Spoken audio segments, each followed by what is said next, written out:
بسم اللہ الرحمن الرحیم۔ حضور نبی اکرم صلی اللہ علیہ وآلہ وسلم نے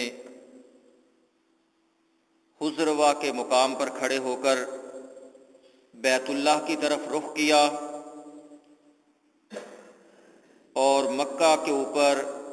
آخری نگاہ ڈالتے ہوئے بڑے درد کے ساتھ فرمایا، خدا کی قسم تو اللہ کی سب سے بہتر زمین ہے اور اللہ کی نگاہ میں سب سے بڑھ کر محبوب۔ اگر مجھے یہاں سے نکالا نہ جاتا تو میں کبھی یہاں سے نہ نکلتا۔ پھر چند ہی لمحوں کے بعد حضور نبی اکرم صلی اللہ علیہ وآلہ وسلم اور آپ کے ساتھی جناب صدیق اکبر رضی اللہ تعالیٰ عنہ غار ثور میں تھے۔ حضور صلی اللہ علیہ وآلہ وسلم نے راستہ خود تجویز کیا تھا اور عبداللہ بن عریقت کو اجرت دے کر، پیسے دے کر گائیڈ مقرر کیا تھا، رہنما بنایا تھا۔ 3 روز آپ صلی اللہ علیہ وسلم غار میں رہے اور ابو بکر رضی اللہ تعالیٰ عنہ کے صاحبزادے حضرت عبداللہ رضی اللہ تعالیٰ عنہ رات کو غار میں تشریف لاتے اور مکہ کی ساری خبریں پہنچاتے۔ اسی طرح حضرت صدیق اکبر کا غلام عامر بن فہیرہ یہ بکریوں کا ریوڑ لے کر غار ثور کے پاس آ جاتا اور جب اندھیرا چھا جاتا تو غار ثور میں موجود صدیق اکبر اور حضور صلی اللہ علیہ وآلہ وسلم کو لے کر بکریوں کے پاس آتا اور وہ اپنی خوراک، دودھ جتنا چاہیے ہوتا تھا وہ بکریوں سے حاصل کر لیتے۔ ادھر قریش نے حضور صلی اللہ علیہ وسلم کے مکان کا ساری رات محاصرہ جاری رکھا، پورے شہر کی ناکہ بندی کر دی، مگر جب ان کو اچانک یہ پتہ چلا کہ جس کی تلاش وہ کر رہے تھے وہ تو نکل گیا ہے، تو ان کے پاؤں کے تلے سے زمین نکل گئی۔ حضور صلی اللہ علیہ وسلم کے بستر پر حضرت علی رضی اللہ تعالیٰ عنہ کو پا کر انہیں بڑی حیرانگی اور بڑی پریشانی ہوئی اور غصے کے عالم میں وہ تلاش کے لیے چاروں طرف نکل کھڑے ہوئے۔ انہوں نے چاروں طرف آدمی دوڑائے، کچھ پتہ نہ چلا کہ حضور صلی اللہ علیہ وسلم کدھر گئے ہیں۔ اسی تلاش کے اندر ایک گروہ عین غار ثور کے دروازے کے اوپر پہنچ گیا، غار ثور کے منہ کے اوپر پہنچ گیا، یہاں تک کہ ان لوگوں کے پاؤں اندر نظر آ رہے تھے۔ اور یہ کتنا نازک لمحہ تھا اور کتنا پریشانی والی بات تھی۔ صدیق اکبر رضی اللہ تعالی عنہ کو احساس تھا اور فطری طور پر یہ احساس ہونا چاہیے تھا کہ اگر یہ لوگ غار کے اندر داخل ہو گئے تو پھر سمجھیں کہ یہ ساری جماعت ہی ختم ہو گئی، تو پھر ساری تحریک ہی سمجھو ختم ہو گئی۔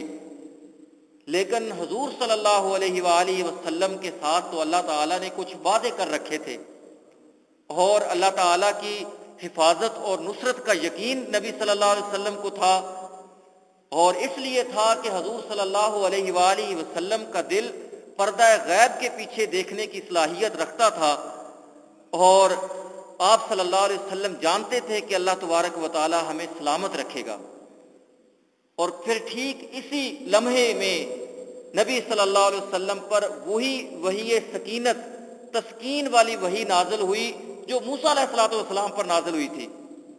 جب موسیٰ علیہ السلام کو کہا گیا تھا کہ لا تخف، خوف نہ کھائیے، بالکل اسی طرح فرمایا کہ لا تحزن ان اللہ معنا، اے صدیق اکبر غم نہ کرو، خوف نہ کھاؤ، اللہ ہمارے ساتھ ہے۔ اور چنانچہ یہ غار ثور کے دھانے پر، غار ثور کے منہ پر آنے والا یہ گروہ واپس لوٹ گیا۔ 3 دن تک نبی صلی اللہ علیہ وسلم صدیق اکبر کی معیت میں وہاں موجود رہے، آپ کے ساتھ موجود رہے، اور پھر 3 دن کے بعد اپنے رہبر اور غلام جو تھے عامر بن فہیرہ، ان دونوں کو لے کر نکلے، اور نبی صلی اللہ علیہ وسلم نے لوگوں کا جو لوگ پیچھا کر رہے تھے، تعاقب کر رہے تھے، ان سے بچنے کے لیے عام راستہ استعمال نہیں کیا جو کہ آمد و رفت کے لیے استعمال ہوتا تھا، بلکہ ساحلی راستہ استعمال کیا جو کہ اگرچہ لمبا تھا۔ ادھر مکہ کے اندر اعلان ہو گیا کہ جو بھی آدمی ان دونوں مہاجروں کو یا ان میں سے کسی ایک کو قتل کر دے یا گرفتار کر کے لے آئے تو اس کے لیے 100 اونٹ کا انعام ہے۔ لوگ برابر اسی تلاش کے اندر تھے کہ سراقہ بن مالک بن جوشم کو خبر ملی کہ ایسے 2 آدمی ساحل پر دیکھے گئے ہیں۔ اس نے نیزہ لیا اور گھوڑے پر سوار ہوا اور قریب آ کر اس نے کوشش کی کہ آپ پر جھپٹے کہ اسی عالم میں اس کے گھوڑے کے پاؤں زمین کے اندر دھنس گئے اور وہ گر پڑا۔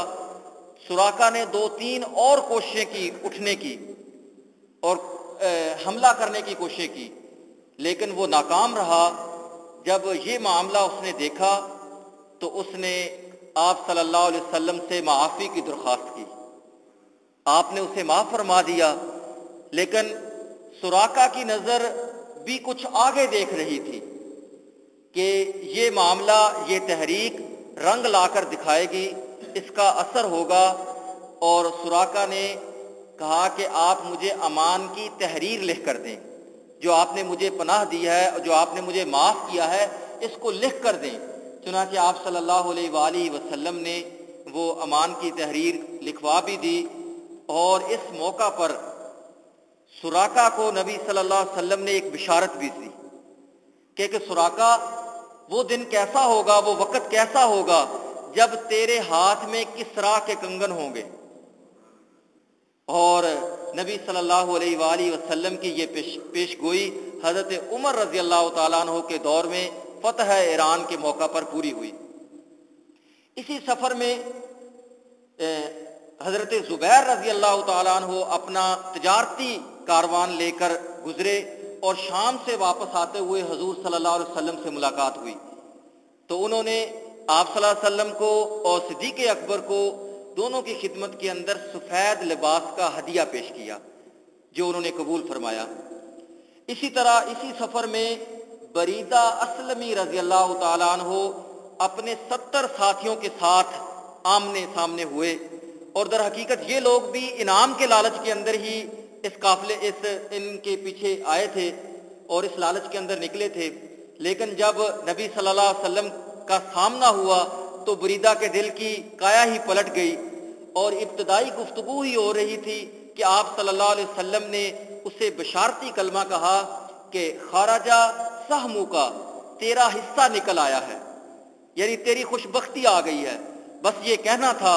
کہ بریدہ جو تھے وہ اپنے 70 ساتھیوں کے ساتھ حضور صلی اللہ علیہ وسلم پر ایمان لے آئے،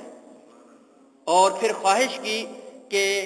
آپ صلی اللہ علیہ وسلم کو کہا کہ جب آپ مدینہ داخل ہوں تو آپ کے آگے ایک جھنڈا ہونا چاہیے۔ تو آپ صلی اللہ علیہ وسلم نے اپنے امامہ کو نیزے کے اوپر باندھا اور بریدہ کے ہاتھ میں تھما دیا، اور مدینہ کے اندر داخلے کے وقت بریدہ سامنے آگے آگے تھے اور اس پرچم کو لہرا رہے تھے، اور یہ قافلہ مدینہ کے اندر داخل ہوا۔ ربی صلی وسلم دائما علی عبدک و حبیبک صلی اللہ علیہ وسلم۔